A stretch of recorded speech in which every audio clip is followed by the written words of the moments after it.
Hello everyone, a very good afternoon to all of you. मेरा नाम है अंकित मिश्रा और आप सभी का स्वागत है हमारे अपने प्लेटफॉर्म अमर ज्योति प्राइम पे, जहाँ पे हम लोग पढ़ रहे हैं किसके बारे में, कंट्रोल सिस्टम के बारे में। और इसके पहले वाली जो क्लास थी उसमें हमने क्या डिस्कस किया था, पहले हम एक बार उसका रिव्यू ले लेते हैं, फिर उसके बाद अपने क्लास को स्टार्ट करेंगे। तो लास्ट क्लास में हमने डिस्कस किया था ब्लॉक डायग्राम रिडक्शन के बारे में, है ना। तो वहां पे हमने देखा था कि अगर दो ब्लॉक हैं, अगर वो कैस्केड में हैं, तो उनका इक्विवेलेंट क्या होगा। अगर एक ब्लॉक है उसके जस्ट पहले, ब्लॉक के पहले मेरे पास अगर टेक ऑफ पॉइंट है, अगर मैं उसको ब्लॉक के बाद में ले जाता हूं तो मुझे क्या सर्किट में मॉडिफिकेशन करने पड़ेंगे। सिमिलरली अगर मुझे यहाँ पे समिंग पॉइंट को ब्लॉक के पहले या बाद में ले जाना है तो क्या सर्किट में चेंज होंगे। या इसका उल्टा भी हमने देखा था कि एक हमारे पास ब्लॉक है, उसके बाद में आपका समिंग पॉइंट है और उसको मुझे पहले ले जाना है, तो हमको क्या सर्किट में मॉडिफिकेशन करनी होगी वो हमने किया था। और इसके बेस पे मैंने एक दो क्वेश्चन भी सॉल्व करके आपको दिखाए थे। लेकिन मैंने वहां पे एक चीज ये भी बोली थी कि हमारा ब्लॉक डायग्राम रिडक्शन से क्वेश्चन सॉल्व नहीं करना है, हमें हमेशा ज्यादातर कोशिश करनी है सिग्नल फ्लो ग्राफ को यूज करके क्वेश्चन को सॉल्व करना है। हालांकि सिग्नल फ्लो ग्राफ का भी एक जो ओवरव्यू था वो मैं आपको लास्ट क्लास में दे चुका हूं, बट मैं फिर से कोशिश करता हूं कि 2 मिनट में आपको सिग्नल फ्लो ग्राफ फिर से बता दूं और क्वेश्चन में जंप करूं, है ना। क्योंकि आज की क्लास में आपका ये चैप्टर पूरा कंक्लूड करने वाला हूं, कंप्लीट करने वाला हूं, ठीक है। A very good evening Khanna, Siddharth, Prince, Roshni. चलो, तो आ जाओ यहाँ पे सभी लोग मैदान में, चीजों को शुरू करते हैं। तो देखो, पहली बात तो कि ये सिग्नल फ्लो क्या कहलाता है। सिग्नल फ्लो क्या कहलाता है, तो अगर हम बोले graphical representation of block diagram, जो हमारा ब्लॉक डायग्राम ने पहले पढ़ा है उसी का क्या किस प्रकार का रिप्रेजेंटेशन, ग्राफिकल रिप्रेजेंटेशन हमारा क्या कहलाता है, सिग्नल फ्लो। जैसा कि आपके सामने ये दिया हुआ है, यहाँ पे A12 A32 A23 A43, ये जितने भी एरो के बाद जो ऊपर वैल्यू लिखी हुई है ये सभी आपकी क्या है, गेन है। ये सब क्या है, आपकी ब्रांच गेन। और जितने भी आपके पास लिखे ना x1 x2 x3 x4 x5, ये सभी आपके क्या है, नोड है। इनमें से एक आपका कोई इनपुट नोड होगा और एक कोई आपका आउटपुट नोड होगा। तो याद रखना, इतने सभी नोडों में से सिर्फ एक ही नोड आपका इनपुट नोड है। इनपुट नोड हम उसको कहते हैं जिसमें सिर्फ और सिर्फ आपके पास आउटगोइंग ब्रांचेस हो, उसको हम बोलते हैं इनपुट नोड। आउटपुट नोड उसको कहते हैं जिसपे सिर्फ और सिर्फ इनकमिंग ब्रांच हो, उसको हम बोलते हैं आउटपुट नोड। तो याद रखना, इस डायग्राम में कितने नोड है हमारे पास, तो अगर मैं आपको बताऊं, 1 2 3 4 5, 5 नोड है। इसमें से एक नोड हमारा कौन सा हो गया, इनपुट नोड हो गया। और बाकी सभी मतलब कौन कौन से, x2 x3 x4 x5, ये चारों आपके क्या हो सकते हैं, आउटपुट नोड हो सकते हैं। तो याद रखना, x2 x3 x4 x5 ये सभी आपके आउटपुट नोड हो सकते हैं। कुछ लोग बोलेंगे कैसे, तो आपको यहाँ पे मान लो x2 को आउटपुट नोड माना गया है, तो आप यहाँ पे डंडी ऐसे मान लो, उसको बोल दोगे x2। अगर मान लो आपको बनाना है x4 को आउटपुट, तो आप एक ऐसी लाइन खींच देना यहाँ पे और यहाँ लिख देना x4 और इसकी वैल्यू देना 1। तो ये बन गया x4 आपका आउटपुट, ये आपका इनपुट, ये आ गया आपका आउटपुट। क्वेश्चन में बताऊंगा मैं। फिर बात आती है आपके पास फॉरवर्ड पाथ। फॉरवर्ड पाथ आप तभी बता सकते हो जब आपके पास इनपुट और आउटपुट डिफाइन हो। फॉर एग्जाम्पल, ऐसा मैं मानता हूं कि x1 इनपुट है और x5 आउटपुट है, तो कितने यहाँ पे फॉरवर्ड पाथ है, तो मेरे पास दो फॉरवर्ड पाथ है। पहला फॉरवर्ड पाथ तो ये हो गया A12 A23 A34 A45, ये पहला फॉरवर्ड पाथ। दूसरा फॉरवर्ड पाथ क्या हो जाएगा, x1 से x5 तक पहुंचना है, तो ऐसे गए फिर ये निकल गए।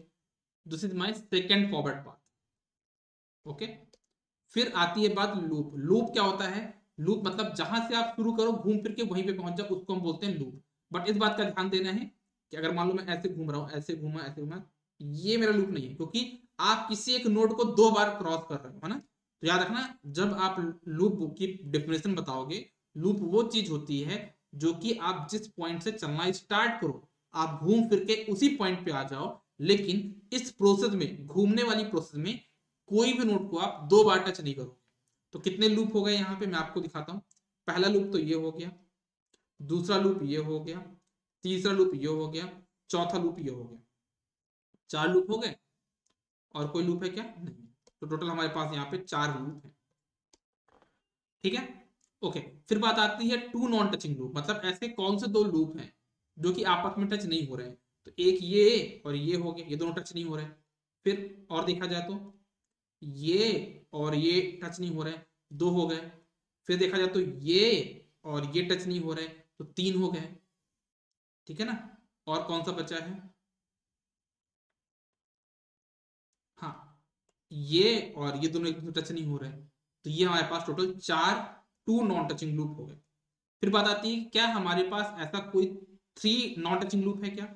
एक तो हमारे पास ये हो गया, एक ये हो गया और एक ये हो गया। ये तीन ऐसे लूप हैं जो कि आपस में टच नहीं हो रहे हैं, तो ये हमारा हो गया क्या, three non touching loop. Four non touching loop हमारे पास नहीं, तो हम ले देंगे जीरो। तो हमको याद रखना है कि हमारा जो मेसन गेन फॉर्मूला होता है ट्रांसफर फंक्शन निकालने के लिए, वो हमारा क्या होता है, हमेशा पी के डेल के अपॉन डेल। तो यहाँ पे क्या रिप्रेजेंट, के क्या रिप्रेजेंट करता है, नंबर ऑफ फॉरवर्ड पाथ। के हमारा क्या रिप्रेजेंट करता है, नंबर ऑफ फॉरवर्ड पाथ। अगर इसके पहले वाले केस के लिए मैं फॉर्मूला लिखना चाहूं तो मेरे पास कितने फॉरवर्ड पाथ थे, दो फॉरवर्ड पाथ थे। तो मेरा फॉर्मूला क्या हो जाएगा, ये पी के मतलब P one del one plus P two del two upon del. Delta यहाँ पे क्या होता है, उसकी वैल्यू यहाँ पे लिखी हुई है, one minus sum of all loop plus sum of gain product of two non touching loop minus three plus four. ये कुछ कॉन्सेप्ट होता है जो कि आपको ज्यादा अच्छे से समझ में आएगा जब मैं आपको क्वेश्चन सॉल्व कराऊंगा। इतना पार्ट मैं आपको प्रीवियस क्लासेस में बता चुका था। ठीक है, तो अब हमारे पास समय है एक क्वेश्चन को सॉल्व करने का। करें क्या सॉल्व हम लोग क्वेश्चन को, देखना सभी लोग, है ना। मैं यहाँ पे क्वेश्चन को सॉल्व करने जा रहा हूँ। मेरे पास यहाँ पे एक क्वेश्चन ये दिया हुआ है ना, मैं एक काम करता हूँ, इसको बहुत ही आराम तरीके से सॉल्व करूंगा। ये देखो, ये देखो, मैं यहाँ पे क्वेश्चन को लेके आ गया और बिल्कुल आराम आराम से आपके सामने क्वेश्चन को सॉल्व करूंगा। ठीक है, यहाँ पे 5 लिखा था, अगर आपको कुछ दिक्कत जाए तो आप यहाँ पे मान लेना क्या लिखा था, 5। ठीक है, तो सबसे पहली बात हमको देखने कितने फॉरवर्ड पाथ है। इस क्वेश्चन को देखो, ये मुझे बताओ कितने फॉरवर्ड पाथ हैं। तो P1 कितना हो जाएगा मेरा पहला फॉरवर्ड पाथ, सीधे चल जाओ, ये आपका इनपुट है, ये आपका आउटपुट है, क्वेश्चन में ऐसा मेंशन किया गया है। तो आपका P1 कितना हो जाएगा, सीधे चले जाओ, तो क्या हो जाएगा, 1 × 2 × 3 × 4 × 1, कितना आ जाएगा, सब चेक कर लो। तो हो जाएगा 3 दूनी 6, चौको 24, 24। ये हो गया आपका पहला फॉरवर्ड पाथ। दूसरा फॉरवर्ड पाथ क्या हो जाएगा आपका, आपको इनपुट से आउटपुट जाना है, तो ये हो जाएगा दूसरा फॉरवर्ड पाथ। इसकी वैल्यू हो जाएगी कितनी, 151, है ना। इसकी वैल्यू कितनी हो जाएगी, 151, है ना। तो क्या हो जाएगा आपके पास, ये देखना इसको भी, 151, जिसकी वैल्यू आ जाएगी कितनी, 5। इतना सबको क्लियर हो गया, दो फॉरवर्ड पाथ मेरे पास यहाँ पे हो गए। फिर बात करते हैं लूप की भी। लूप कितने मेरे पास देखना, L1 पहला लूप मेरे पास क्या है, ये वाला। तो 2 × -1, 2 × -1 कितना हो जाएगा, -2। L2 की वैल्यू कितनी हो जाएगी, सिमिलरली 3 × -1, -3। दूसरा लूप हो गया मेरे पास। तीसरा लूप क्या हो जाएगा, L3 = 4 × -1, 4 × -1 कितना हो जाएगा, -4। तीन लूप तो हो गए। अब आप लोग से मेरा क्वेश्चन है, क्या आप लोग को कोई चौथा लूप भी दिख रहा है क्या, मेरी हेल्प करो सभी और बताओ, क्या इस क्वेश्चन में कोई चौथा लूप भी है या नहीं है, क्या बोलोगे। दो लूप, तीन लूप तो मुझे दिख गए, क्या यहाँ पे कोई चौथा लूप भी बन रहा है, हाँ बन रहा है। कौन सा बन रहा है, एक लूप मेरे पास और यहाँ पे बन रहा है, कौन सा बन रहा है, ये देखना सभी लोग, ये ऐसे गए, ऐसे गए, ऐसे गए, ये, ठीक है ना। तो इसको हम बोलेंगे आपका कौन सा लूप, चौथा लूप। तो इसकी वैल्यू कितनी हो जाएगी, बताओगे क्या आप लोग, चलो बिल्कुल बताओ फिर। L4 = 5 × -1, फिर -1,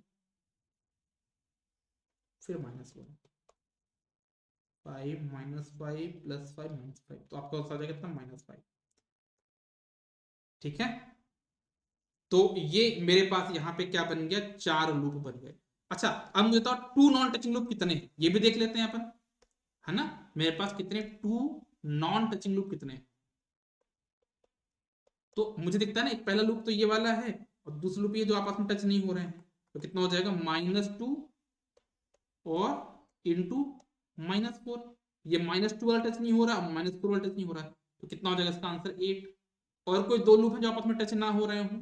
आई थिंक बाकी सभी तो टच हो रहे हैं, ये और ये टच हो गए, है ना, ये और ये टच हो गए, है ना, बड़ा वाला और ये तो टच हो ही रहे हैं। मेरे ख्याल से यहाँ पे जो 2 नॉन टचिंग लूप है वो सिर्फ एक ही है, और 3 नॉन टचिंग लूप यहाँ पे नहीं है। आप चाहो तो ले सकते हो 3 नॉन टचिंग लूप यहाँ पे कितने हैं? 0, एक भी नहीं है। अब अगर आपको निकालना है यहाँ पे ट्रांसफर फंक्शन, तो आप लगाओगे यहाँ पे कौन सा फॉर्मूला, मेसन गेन फॉर्मूला, तो CS/R कितना हो जाएगा आपके पास? कितने आपस कितने लूप हैं, मतलब कितने फॉरवर्ड पाथ हैं? तो फॉर्मूला आपको बन जाएगा यहाँ पे क्या, P1 del 1 plus P2 del 2 upon del, हाँ या ना? हाँ। अब इसको हम यहाँ पे बड़े आराम से सॉल्व करने वाले हैं, सभी लोग आराम से देखना, अब बिल्कुल मेरी यहाँ पे हेल्प करना, ठीक है ना। तो सबसे पहले हम लगाएंगे यहाँ पे किसकी वैल्यू, डेल्टा की वैल्यू। सबसे पहले हम लगाएंगे यहाँ पे किसकी वैल्यू, डेल्टा की वैल्यू, है ना। डेल्टा की वैल्यू क्या होती है, 1 माइनस सम ऑफ लूप, कितने लूप हैं, एक था -2, एक था -3, एक था -4 और एक था -5। तो आपके जितने भी लूप उनका आपने सम ले लिया, फिर लगाया आपने यहाँ पे प्लस साइन, ठीक है। उसके बाद आपको क्या करना है, 2 नॉन टचिंग लूप की तरफ जाना है। तो कितने 2 नॉन टचिंग लूप है आपके पास, सिर्फ एक है, उसकी value 8, minus 3 non touching loop कितने आपके पास, 0, तो यहाँ पे 0 हो गया। तो ये हो गई आपकी डेल्टा की वैल्यू। कोई डाउट, कोई समस्या, कोई इशू? बिल्कुल भी नहीं। अब हमको यहाँ पे चीजों को समझना, ठीक है ना। मेरे पास यहाँ पे P1 की वैल्यू मुझे पता है, कितनी P1 की वैल्यू, P1 की वैल्यू 24। अब बात आती है डेल्टा वन की वैल्यू क्या होगी मुझे नहीं पता, मैं यहाँ पे भी खाली स्थान छोड़ देता हूँ, ठीक है। प्लस P2 की वैल्यू कितनी है आपके पास, 5, और डेल्टा 2 की वैल्यू क्या होगी, मैं यहाँ पे ब्रैकेट छोड़ता हूँ। इतना बन जाएगा सबसे करते, है ना, मुझे लगता है कि इतना तो आपसे बन जाएगा। अब इस केस में मुझे सिर्फ एक चीज की रिक्वायरमेंट है, डेल्टा 1 डेल्टा 2 की वैल्यू क्या होगी, वो कैसे करते हैं वो भी मैं आपको अभी बताने वाला हूँ। सभी लोग देखना, आप देखो, डेल्टा 1 की वैल्यू, मैं फिर से बोलता हूँ, डेल्टा 1 की वैल्यू होती क्या है, डेल्टा 1 की वैल्यू डेल्टा होती है, डेल्टा 1 की वैल्यू डेल्टा होती है, जो कि P1 फॉरवर्ड पाथ को टच ना करे, ठीक है। तो देखना देखना तो देखना, P1 फॉरवर्ड पाथ मेरे पास क्या है, P1 फॉरवर्ड पाथ मेरे पास ये है, हाँ या ना, सीधे बोलो तो हाँ, यही मेरे पास P1 फॉरवर्ड पाथ है। तो अगर देखूं मैं इसमें से, तो क्या 1 माइनस, तो फॉर्मूले में तो 1 माइनस मैंने लिख दिया यहाँ पे, -2 क्या इसमें टच नहीं हो रहा, क्या ये वाला जो ये -2 यहाँ पे लिखा है, वो क्या -2 ये है जो कि इस P1 फॉरवर्ड को टच हो रहा है, तो इसको मैं नहीं लिखूंगा, है ना। -3 टच हो रहा है कि नहीं हो रहा, टच हो रहा है, तो इसको भी नहीं लिखूंगा। -4 टच हो रहा है, -4 भी टच हो रहा है ना। -5 टच हो रहा है क्या, बिल्कुल टच हो रहा है, देखो टच हो गया यहाँ पे, तो ये -5 भी टच हो गया, इनको भी नहीं, जो जो टच है उनको नहीं लिखूंगा मैं, है ना। प्लस 8 क्या था, 2 और ये 4 मिलके 8 बने थे, तो ये भी टच हो रहा है, तो इसको भी नहीं लिखूंगा मैं। तो कुल मिला के मेरे पास यहाँ पे क्या आएगा, 1 - 0, क्योंकि बाकी ये सब वैल्यू आपकी क्या हो रही है, यहाँ पे टच हो रही है, ठीक है। तो ये हो गई मेरे पास डेल्टा 1 की वैल्यू, क्या हो जाएगा, 1 - 0, ठीक है। बात करते हैं डेल्टा 2, ठीक है, बात करते हैं किसकी, डेल्टा 2। डेल्टा 2 के लिए मुझे क्या करना होगा, देखना, ये हो गया आपका 1 - 0। अब बात करते हैं डेल्टा 2। डेल्टा 2 के लिए मुझे देखना पड़ेगा कि मेरा कौन सा फॉरवर्ड पाथ है, तो कौन सा फॉरवर्ड पाथ है मेरे पास, ये और ये, मेरे पास ये फॉरवर्ड पाथ है, ठीक है। तो देखते हैं डेल्टा 2 की वैल्यू क्या होगी, डेल्टा वैल्यू क्या होगी, 1 माइनस दिस डेल्टा, तो क्या हो जाएगा 1 माइनस ब्रैकेट, -2 टच हो रहा नहीं हो रहा, ये देखो यहाँ पे टच हो गया ना, -2 यहाँ पे टच हो गया, तो -2 आप लिखेंगे, लिखेंगे -3 टच नहीं हो रहा, देखो -3 कहाँ, यहाँ पे, लेकिन क्या ये टच हो रहा है, नहीं हो रहा। जो मैंने ये फॉरवर्ड पाथ बनाया है, क्या ये वाला फॉरवर्ड पाथ -3 को टच कर रहा है, नहीं कर रहा, यहाँ पे आ जाएगा -3। -4 को टच कर रहा है क्या, -4 को टच कर गया, यहाँ पे देखो, तो -4 नहीं लिखेंगे। -5 को टच कर रहा है क्या, बिल्कुल टच कर रहा है, इसको टच कर रहा है तो इसको नहीं लिखेंगे, फिर ब्रैकेट प्लस 8 को टच कर रहा है क्या, 2 और 4 इसको भी टच कर रहा है, तो ये भी नहीं आएगा, तो आपके पास कितना आएगा, 1 माइनस -3, मतलब कितना हो जाएगा आपके पास, ये 4। अब आप इसको सॉल्व कर लो, 24 into 1 24 plus 5 choco 20 divide by, इसको भी सॉल्व कर नीचे कितना हो जाएगा, 1 प्लस 5 4 9 3 12 2 11 11 8 19, कुछ गड़बड़ कर रहा हूँ क्या, 5 4 9 5 4 9 5 14 14 8 22 होगा, तो 1 + 22 कितना हो जाएगा पास यहाँ पे 44/23 विल बी द आंसर। ओहो नेटवर्क को क्या हो गया यार।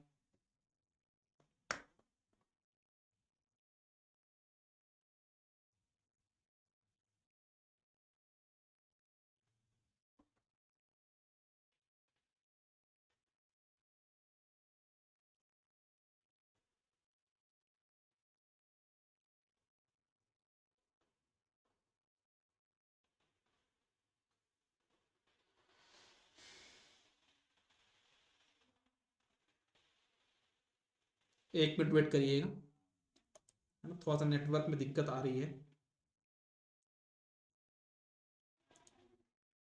बाकी लोग का कनेक्शन डिस्कनेक्ट हो गया है।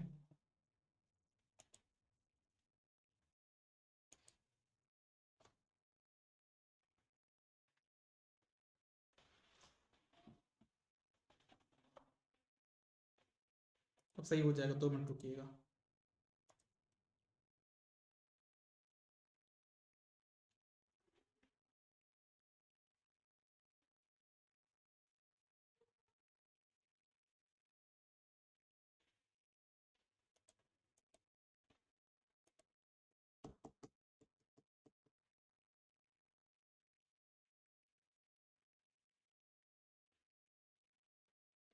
कितने टाइम से डिस्कनेक्ट है यार इंटरनेट।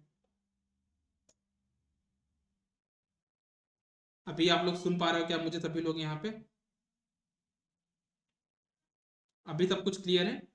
इंटरनेट का इशू है यार अभी, है ना, बट क्या करें, क्लास को तो लगाना पड़ेगा अपन को, ज़्यादा टाइम वेस्ट भी नहीं कर सकते। अभी क्लियर है, बफरिंग अब ठीक है। बफरिंग हुआ था, मुझे पता चल गया था बफरिंग हो गया था, इंटरनेट का कुछ इशू आया था, बट अभी ठीक है।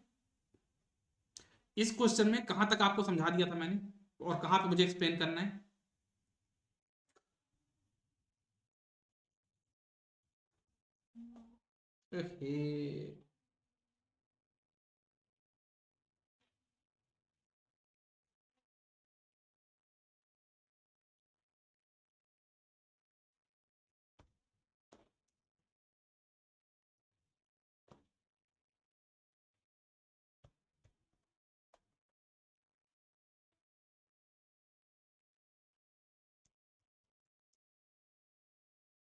क्या किया जाए।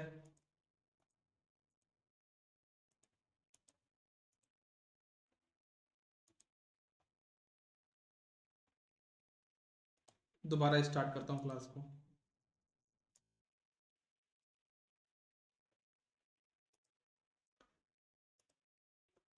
अभी कंफर्म करो यार, अभी ठीक है। अभी सभी लोग कंफर्म करो इंटरनेट का, अभी सब कुछ क्लियर है कि अभी भी डाउट, मतलब अभी भी नेटवर्क में कुछ इशू है।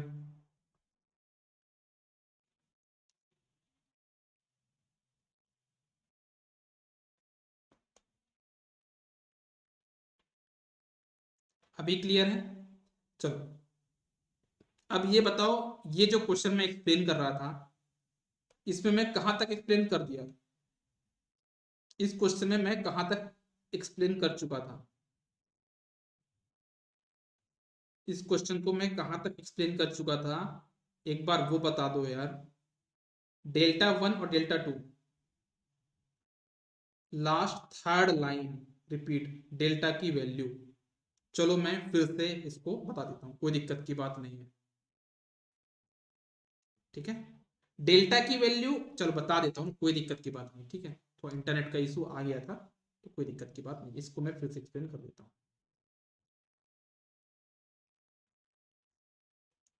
देखो सभी लोग देखना यार, है ना।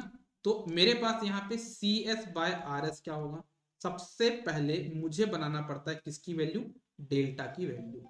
डेल्टा की वैल्यू मुझे पता है, कैसे निकालना है, 1 - सम ऑफ लूप, कितने लूप है मेरे पास, इतने लूप है, इन सबका सम कर दो, -2 -3 -4 -5, इन सबका सम कर दिया मैंने, प्लस 2 नॉन टचिंग लूप, कितना है मेरे पास answer 8, minus 3 non touching loop, कितना है आपके पास 0, प्लस 0 क्योंकि 4 नॉट लूप भी नहीं है आपके पास।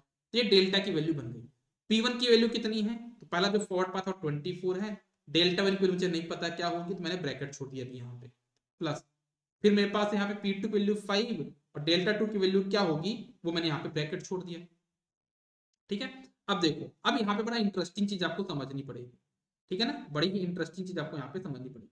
सबसे पहले मेरा जो फॉरवर्ड पाथ है 24, वो 24 क्या है आपके पास, कौन सा फॉरवर्ड पाथ है, ये वाला फॉरवर्ड पाथ है ना, आपका जो फॉरवर्ड पाथ है वो ये वाला फॉरवर्ड पाथ है।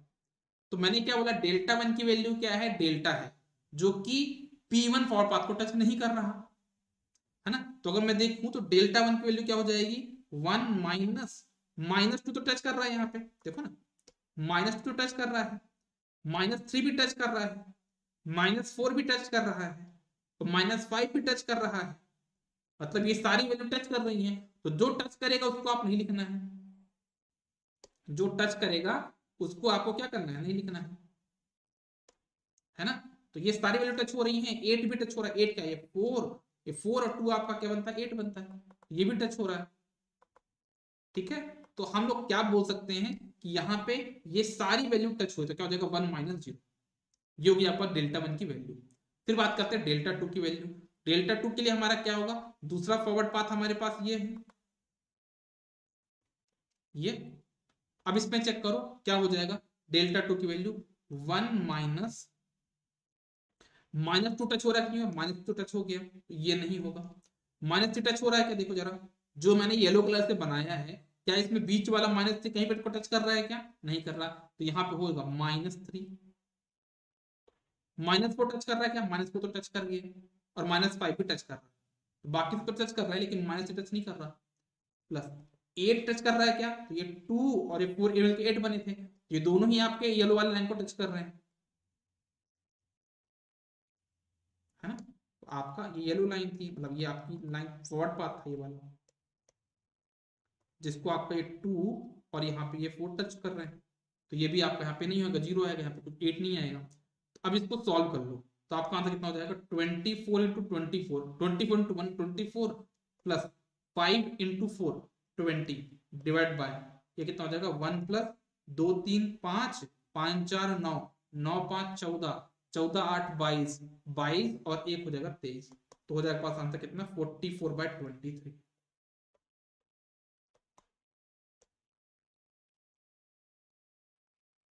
डेल्टा वन डेल्टा टू आप बता रहे थे, मैंने पूरा ही बता दिया ना स्टार्टिंग से, कोई दिक्कत की बात थोड़ी ना है।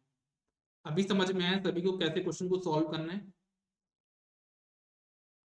थोड़ा सा बीच में इंटरनेट का इशू है, वो मैंने आपको 2 दिन हमारी क्लासेस इसी वजह से डिस्टर्ब हुई है। अभी ठीक है लेकिन उतना भी ठीक नहीं है ना, वो तो अभी आपको समझ में आ गया।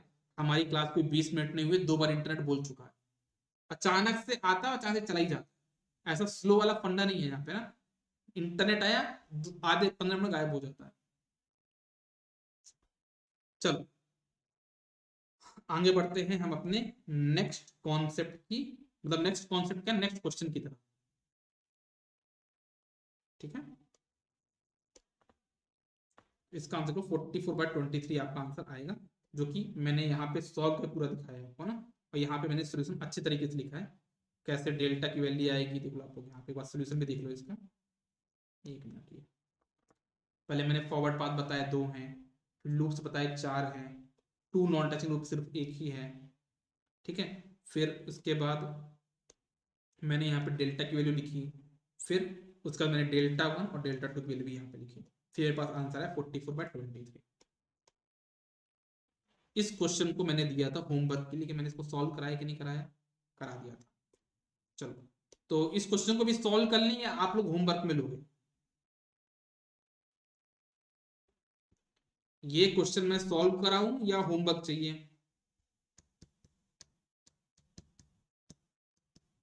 मैं सॉल्व करा दूं, क्या बोलते हो, है ना। चलो मैं सॉल्व करा देता हूँ, कोई दिक्कत की बात नहीं है, ठीक है, मैं सॉल्व करा देता हूँ, बाकी फिर आप लोग के क्वेश्चन तो मैं कराऊंगा ही। अच्छा आप लोग होमवर्क बोल रहे हो, दो में से कोई एक चीज बोलो यार, होमवर्क या क्लास में कराऊं।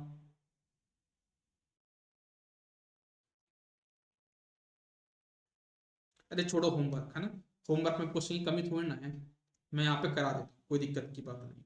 तो चलो फटाक फटाक आप मेरी हेल्प करते चलना, ठीक है ना। यहाँ पे कितने फॉरवर्ड पाथ है बताओ, कितने फॉरवर्ड पाथ है, P1 फॉरवर्ड पाथ, आपका ये इनपुट है, ये आपका आउटपुट है, तो सीधे निकल जाओ, पहला फॉरवर्ड पाथ बन जाएगा 1 2 3 4 1, कितना हो जाएगा 4 3 12 दूनी 24, 24 आपका पहला फॉरवर्ड पाथ बन गया। दूसरा फॉरवर्ड पाथ क्या होगा, P2 इक्वल्स टू, तो एक फॉरवर्ड पाथ मुझे दिख रहा है यहाँ पे, वो ये है 1 5 2 1, ठीक है, तो ये मेरे पास दूसरा फॉरवर्ड पाथ बन जाएगा। क्या बन जाएगा बताओ जरा, 1 5 2 1, 5 दूनी 10, ये आपको दूसरा फॉरवर्ड पाथ बन चुका है। दो फॉरवर्ड पाथ मुझे यहाँ पे मिल चुके हैं, ठीक है। और कोई फॉरवर्ड पाथ बन रहा है क्या, वो भी देख के बताओ मुझे। कोई दूसरा फॉरवर्ड पाथ नहीं बन रहा। और अब बात करते हैं लूप की, कितने लूप है, L1 लूप, पहले मेरे पास लूप तो ऊपर सबसे जो बना है यहाँ पे -0.5, इसको बोलता है मैं सेल्फ लूप, है ना, उसकी वैल्यू कितनी है -0.5। दूसरा लूप बन रहा है मेरे पास यहाँ पे -3, तीसरा लूप बन रहा है मेरे पास यहाँ पे -4, कैसे 4 इंटू -1 -4 बन जाएगा, ठीक है, तीन तो बन चुके हैं। चौथा लूप क्या बन जाएगा, बन जाएगा ये वाला बन जाएगा, तो L4 बन जाएगा मेरे पास यहाँ पे क्या, 2 तिहाई 6 चौको 24 गुणे -1, तो -24। L5 भी एक लूप बन जाएगा आपके पास यहाँ पे, L5 इक्वल कितना हो जाएगा, L5 इक्वल टू बन जाएगा आपके पास यहाँ पे कितना, ये वाला, ये भी एक लूप है, तो 5 दूनी 10 -10, तो ये मेरे पास यहाँ पे 5 लूप बन गए, L1 L2 L3, L4 की वैल्यू कितनी है -24 और L5 की वैल्यू है -10।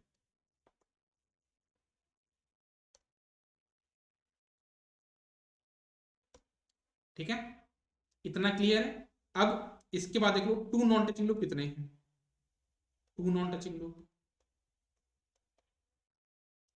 तो एक तो मुझे दिख गया कौन सा, ये वाला और ये वाला, ये टू नॉन टचिंग लूप है, तो कितना हो जाएगा -3, जो इसको लिखता हूँ मैं यहाँ पे, किसको, इसको लिखता हूँ मैं यहाँ पे T1 से, N1 से लिखता हूँ ना, N1 लिख दिया मैंने, N1 इक्वल कितना हो जाएगा आपके पास -3 और -0.5, कितना हो जाएगा 1.5 प्लस का, प्लस साइन में। दूसरा टू नॉट मेरे पास और बन गया कौन सा, एक ये और एक ये, तो कितना हो जाएगा -4 इंटू -0.5, जिसकी हो जाएगी यहाँ पे 2, ठीक है। और कोई बन रहा है क्या, हाँ एक टू नॉन टचिंग लूप और बन रहा है, कौन सा, ये वाला और ये वाला, तो यहाँ पे लिखता हूँ मैं N3 equals to how much, ये था कितना -24, तो -24 और ये आपका -0.5, जो कितना हो जाएगा, कितना आपका 12। और कोई बन रहा है क्या आपके पास टू नॉन टचिंग लूप, हाँ बन रहा है, कौन सा, एक ये बड़ा वाला लूप और ये -0.3 -3, तो ये लूप भी आपका टू नॉन टचिंग लूप में आ जाएगा। तो N4 कितना हो जाएगा आपके पास -10 -3, तो कितना हो जाएगा 30। तो ये आपका बन गया टू नॉन टचिंग लूप। समझ में आया इतना, कोई दिक्कत है यहाँ तक अभी तक सॉल्व करने में, मुझे तो नहीं लगता कि यहाँ तक कोई दिक्कत होनी चाहिए। अच्छा देखो थ्री नॉन टचिंग लूप यहाँ पे कोई है क्या, ऐसे कोई तीन लूप जो आपस में एक टच नहीं कर रहे हैं, तो मुझे लगता है कि यहाँ पे कोई थ्री नॉन टचिंग लूप बनेगा, तीन जो लूप है वो आपस में दूसरे को टच तो कर ही रहे हैं, ठीक है। तो यहां तक हमने क्वेश्चन को सॉल्व कर लिया। अब हम लोग आगे बढ़ते हैं फॉर्मूले पे, हमारा CS/RS कितना होगा, ठीक है, सभी लोग देखना आराम से, मैं सॉल्व कर रहा हूं। CS/RS इक्वल्स टू, सबसे पहले मैं लिखूंगा ऐसे लाइन एक, ठीक है, फिर मैं लिखूंगा यहाँ पे डेल्टा की वैल्यू, डेल्टा की वैल्यू सबसे पहले लिखना, क्वेश्चन को सॉल्व करने के बाद पहले डेल्टा की लिखना, तो 1 माइनस सम ऑफ लूप, कितने लूप थे देख लो भाई, बताना मुझे यहाँ पे कौन कौन से लूप थे, -0.5 मैं लिखता जा रहा हूँ यहाँ पे, -0.5 -3 -4 -24 -10, ये आपके सारे लूप की सम कर दिया मैंने, plus two non touch loop का भी सम करना है आपको, तो यहाँ पे ब्रैकेट लगा के 1.5 प्लस 2 प्लस 12 प्लस 30, ये लगा दिया मैंने, ये बन गई मेरे पास यहाँ पे किसकी वैल्यू, डेल्टा की वैल्यू, विजिबल तो है ना आप लोगों को कि नहीं है यार? विजिबल होगा आई थिंक, है ना, विजिबल होगा। ठीक है, इतना तो हम लोग पहुंचे, इतनी कहानी को हम लोग आगे पहुंचाएंगे। अब बात आती है मेन चीज जो हमको ध्यान में रखना है, वो है P1 del one P2 del two. तो P1 की वैल्यू कितनी है? 24।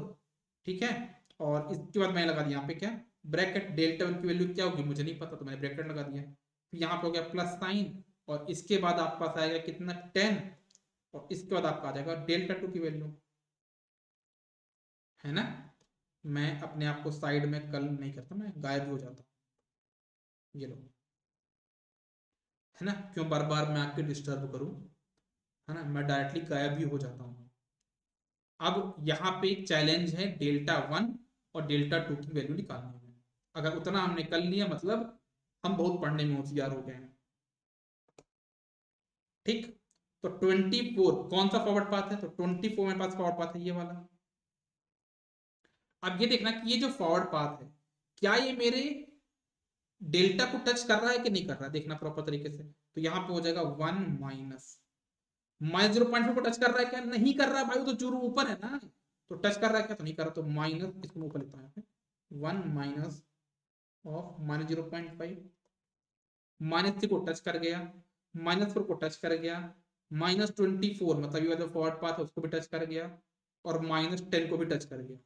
ओके, प्लस 1.5 को भी टच कर गया, 2 को भी टच कर गया, 12 कैसे बना था आपका ये, हाँ, 24 इंटू 0.5, तो वो भी टच कर गया, और 30 को भी टच किया, मतलब आपका 5 सही था। डेल्टा वन तो हो जाएगी 1 माइनस ऑफ 0.5। ठीक है, तो ये हो गया। अब बात आती है यहाँ पे किसकी, सेकेंड वाला फॉरवर्ड पाथ। जो सेकेंड वाला फॉरवर्ड पाथ आपका कौन सा है? 10। कौन सा फॉरवर्ड पाथ है आपके पास? 10। ये मैंने 10 वाले फॉरवर्ड पाथ को हाईलाइट कर दिया। ठीक है, चलो, तो देखना इसकी वैल्यू यहाँ पे क्या आने वाली है। तो 1 माइनस ब्रैकेट, माइनस 0.5 तो टच कर गया ऊपर, लेकिन क्या -3 टच कर रहा है क्या? ये टच नहीं कर रहा है, यहाँ पे हो जाएगा -3। -4 तो टच कर गया, -24 भी टच कर गया, और -10 भी टच कर गया, 1.5 भी टच है, 2 भी टच है, 12 भी टच है, और 30 भी टच, बाकी सब सभी टच हो रहे हैं। इतना आपका डेल्टा टू की वैल्यू हो जाएगी। तो यहाँ पे आ जाएगा कितना, 1.5, 1.5, तो यहाँ पे आ जाएगा आपके पास कितना, ये 4। तो आप इसको सॉल्व कर लो और आप लोग, तो आपका आंसर आ जाएगा 24 into 1.5 plus 10 into 4 divided by, आपका यहाँ पे कितना है, चेक कर लो भाई इसको, 24 10 34, 34 4 38, 38 3 41, 41 1 42, ये हो गया 42.5 प्लस, तो भी कर लो 3.2, 42 2 44, 44 1 45, 45.5, ये आपका 45.5 आ गया। करो भाई, करो करो, कैलकुलेशन करना तो आपका काम है ना। 24 इंटू 1.5, तो 36 आ जाएगा ये, आई थिंक कैलकुलेशन आपको करना पड़ेगा, प्लस 40 डिवाइड बाय 42 और 45 कितना होता है, 87, 87 पॉइंट पॉइंट हो जाएगा 88। तो आपका आंसर आना चाहिए 76/88। अगर कैलकुलेशन सही किया होगा तो, कैलकुलेशन गलत होगा तो पता ही नहीं कितना है। हाँ, 76/88 सही किया हमने। ठीक है ना, आप देखो इसका सोल्यूशन भी मैंने यहाँ पे किया है बट अच्छे तरीके से। दो फॉरवर्ड पाथ है P1 P2, 5 लूप है, 2 नॉन टचिंग लूप इतने हैं। ठीक है, फिर यहाँ पे 3 नॉन टचिंग लूप आपके पास है ही नहीं, डेल्टा की वैल्यू आपने ये लिख दी, फिर ट्रांसफर तो पूरा सॉल्व किया 76/88। अगर इसको थोड़ा सा काटा बाटा सॉल्व करो तो 19/22 आपका आंसर आ जाएगा। ठीक है, ये क्वेश्चन कैसे सॉल्व करोगे, ये देखो। है ना। अब मैं आपको एक सही तरीका बताता हूँ क्वेश्चन को कैसे सही किया जाता है, ठीक है। मतलब कैसे हम क्वेश्चन को अटेम्प्ट करेंगे, ऐसा नहीं कि हम पहले फॉरवर्ड पाथ लिख के ऐसे कुछ करें, डायरेक्टली क्वेश्चन को सॉल्व कैसे करेंगे वो मैं आपको एक क्वेश्चन में करके दिखाता हूँ। देखना सभी लोग ना प्रॉपर तरीके से। मैं इस क्वेश्चन को यहाँ से कट कर लेता हूँ नेक्स्ट पेज पे, सॉरी,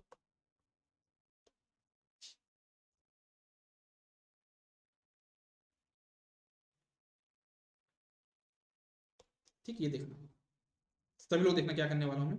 ये मेरे पास क्वेश्चन है और मुझे निकालना है इसका x5/x1। मुझे क्या निकालना है यहाँ पे, x5/x1, मतलब मेरा x5 के यहाँ पे क्या आउटपुट है, ये मेरे पास इनपुट। तो कैसे करूंगा, डायरेक्टली भी देखा कैसे क्वेश्चन सॉल्व करता हूँ यहाँ पे। सबसे पहले मुझे लगाना है यहाँ पे क्या, डिवाइड का साइन, ये लगा दिया मैंने।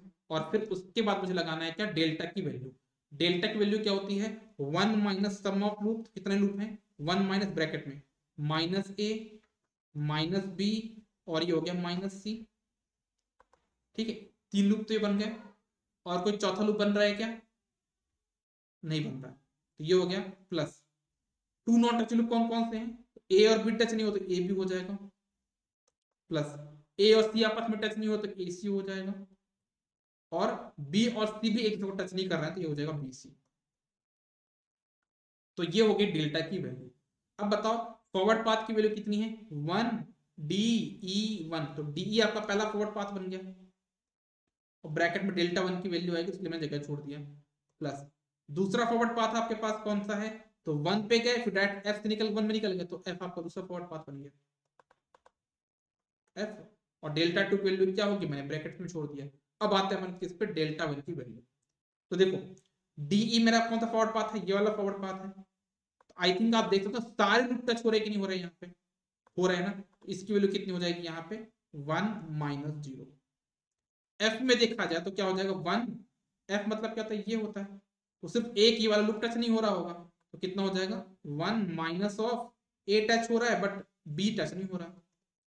तो आप इसको सॉल्व करो, कितना हो जाएगा, डीई ऊपर कितना आ जाएगा, DE plus F into 1 + B divide by this one, ठीक है। तो आपका आंसर कितना आ जाएगा यहाँ पे देख लो, कहाँ गया यार क्वेश्चन, ये DE F 1 + B 1 + A B C और A B C. 3 non touching loop भी लेना पड़ेगा मेरे को यार, मैं गलती कर दिया था, क्योंकि यहाँ पे 3 ऐसे लूप हैं जो कि आपस में टच नहीं कर रहे हैं। तो यहाँ पे जो मैंने सोल्यूशन लिखा था इसमें प्लस ए बी सी भी आएगा, वो क्यों आएगा आई थिंक आपको समझ में आ गया, ठीक है। तो आई थिंक आपको यहाँ तक सबको क्लियर है, कोई डाउट तो नहीं इस क्वेश्चन में। बाकी मैं आपको इसका पीडीएफ दूंगा, तो आप इस क्वेश्चन को ट्राई करिएगा, इस क्वेश्चन को ट्राई करिएगा, इस क्वेश्चन को भी ट्राई कर सकते हैं। अब देखो इसमें सिग्नल फ्लो मत लगाना, डायरेक्ट सिग्नल फ्लो ग्राफ लगाओ।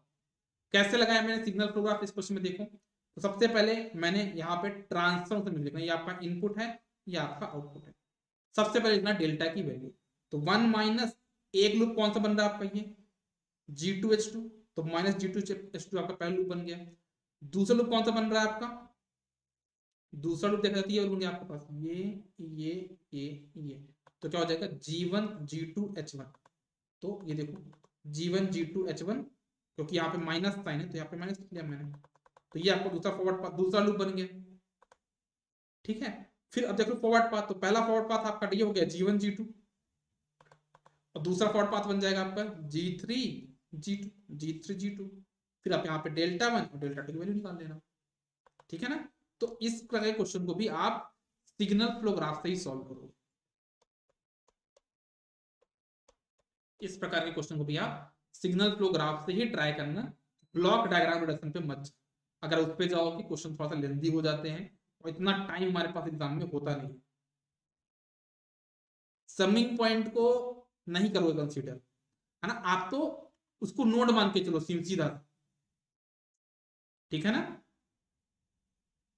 जैसे मैंने आपको सिग्नल फ्लो ग्राफ बनाया है ना, वैसे आप क्वेश्चन को लेके चलो। अगर आपको ज्यादा डाउट आता है तो आप चाहो जैसे इस क्वेश्चन में अगर आपको लगता है कि आप इसको सिग्नल फ्लो ग्राफ बनाना चाह रहे हो, तो आप इसको भी नोड मान लो, इसको भी नोड मान लो, और इसके लिए यहाँ पे 1 मान लेना, ठीक है, समझ में आया क्या बोला मैंने? अगर आपको लगता है कि सर इसको नोट मानेंगे इसको नोट मानेंगे, तो घबराने की बात नहीं, आप किसी को नोट मान लो। लेकिन अगर आपको डाउट लगता है तो इसको भी नोट मान लो, इसको भी नोट मान लो, और यहाँ पे वैल्यू मान लेना 1। ठीक है, तो भाई ये रहा आपका सिग्नल फ्लो ग्राफ के बारे में। आप इन सभी क्वेश्चन को ट्राई करिएगा, जितने भी क्वेश्चन यहाँ पे दिए हैं इन सभी क्वेश्चन को आप ट्राई करिएगा आज। ठीक है, और मैं ये मान के चल रहा हूं कि सिग्नल फ्लो ग्राफ आपका आज कंप्लीट हो चुका है। इसके आगे जो कल वाली क्लास होगी उसमें मैं आपको मैथमेटिकल मॉडलिंग कराऊंगा। तो आज आपके पास थोड़ा सा ज्यादा वर्क है, क्योंकि आज आपको क्वेश्चन की प्रैक्टिस करनी है। ठीक है, चलो, तो आज के लिए बस इतना ही। इसके आगे का जो भी पार्ट होगा वो हम लोग नेक्स्ट क्लास में डिस्कस कर लेंगे। तो हमारे पास कितने चैप्टर कंप्लीट हो चुके हैं? सबसे पहले लाप्लास हो गया, बेसिक्स हो गया, और बेसिक्स के बाद हमारा ये वाला चैप्टर भी कंप्लीट हो गया, ब्लॉक डायग्राम रिडक्शन और सिग्नल फ्लो ग्राफ। ठीक है, चलो, तो आज के लिए बस इतना ही। इसके आगे हम लोग नेक्स्ट क्लास में मिलेंगे। Good day, all the best, take care, bye bye.